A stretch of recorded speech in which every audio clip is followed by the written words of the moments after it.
Bonjour les internautes, j'ai deux personnes à remercier, deux personnes éminemment sympathiques. Il s'agit de Jean-Marc Chauvet du club de Mereuil et Pierre Bogossian du club de Etchès à Allo. Ils m'ont fait connaître cet ouvrage et il est vraiment très bien fait. Nous pouvons les remercier aussi de tout ce qu'ils font pour les enfants. Ils donnent énormément de leur personne pour les emmener aux échecs, les initier, les perfectionner, les suivre de bout en bout. Donc un grand merci pour tout ça. Nous allons extraire de cet ouvrage une finale qui s'est déroulée à Baden-Baden en 1925 entre le champion du monde Alekhine et le grand maître allemand Samish. Cette partie commença par une anglaise, variante symétrique. Des échanges eurent lieu très tôt, donnant une partie ouverte. Au 21e coup, le champion allemand prit l'avantage suite à une grossière erreur d'Alekhine, mais des imprécisions de Samish lui redonna la nulle.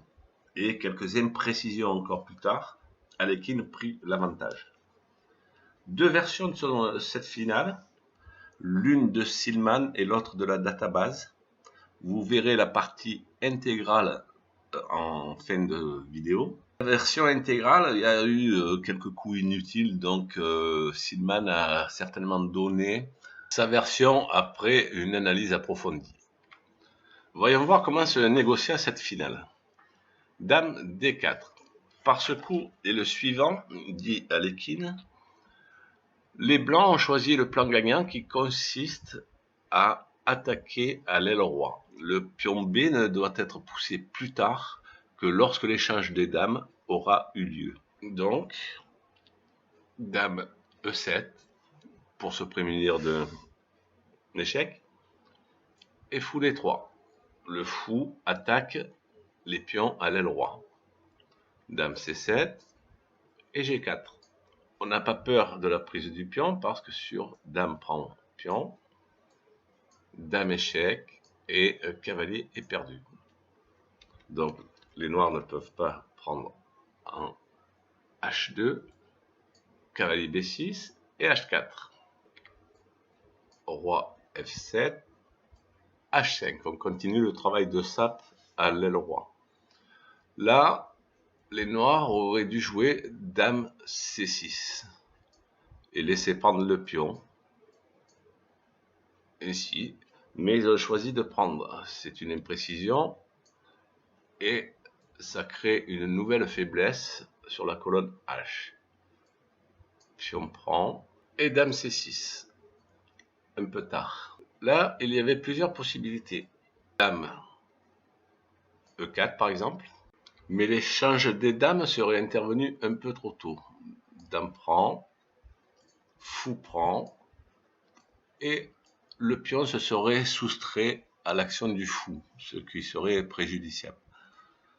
Donc, une autre possibilité était fou prend pion, dame prend cavalier, mais là, une nulle aurait été conclue suite à une perpète. Revenons à la partie. Donc, le coup qui a été joué est fou E4. Donc, dame B5. Évidemment, si fou prend pion, dame prend. Donc, H6, dame B3. Et c'est là que les deux versions diffèrent. Donc, je vous donne la version de Silman. Dame D3. Et il n'y a pas de bon coup pour les noirs. Donc, l'échange de dames se produit. Voilà, s'il n'y avait pas eu l'échange, par exemple dame E6, fou prend H7, échec, échec, le roi se met à l'abri. Il n'y a pas de perspective pour les noirs. Et là, une autre dame va se faire. Donc, cavalier C8. Ça ne sert à rien de protéger le pion parce que là, le pion va aller tout seul à dame avec le roi. Sur cavalier D5, il y a un beau clouage. Cavalier A4, pas de perspective. et sur cavalier C8, ça serait pas une partie intéressante à jouer pour les noirs. Donc, sur fou prend ses pions, abandon. Voilà pour cette vidéo. En résumé, n'oubliez pas, pour gagner vite, il faut aller lentement. Je vous dis à bientôt. J'espère que cette vidéo vous a plu.